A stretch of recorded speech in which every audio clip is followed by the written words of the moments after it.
Have you noticed that as everything around you seems to decline, one thing still grows? It is the power of your rulers. None of their plans and directives have solved your problems or made your life better. The only result has been their increased control over you at the cost of your freedom. Do you know why? You gave them the power.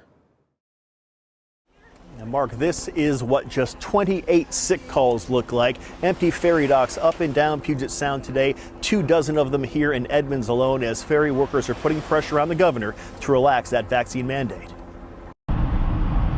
This is the drive just to reach the Mukilteo ferry dock. And when you get there, there's no guarantee a boat will be there to meet you. Crew shortages and sick calls throughout the system having a growing impact on people's lives and safety.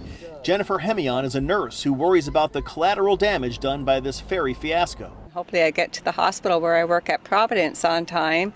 And as a nurse, it's kind of frightening knowing that you might not make your shift. About 170 crossings were canceled system-wide today. The situation hitting very close to home in the San Juan Islands, where countless people depend on the ferries to keep their stores stocked with food, as well as transportation to cancer treatments and emergency rooms. Teresa Matthews has lived in Friday Harbor for 21 years and believes Governor Inslee must rethink his vaccine mandate.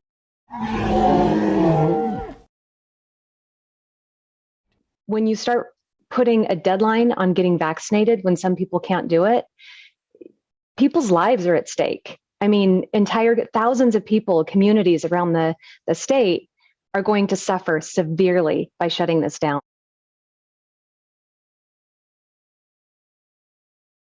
Republican State Representative Andrew Barkas of Olympia sent this letter to Governor Inslee demanding he loosen the mandate. Barkas says there are other options. You go through a testing process. You can test daily. You could test during the day.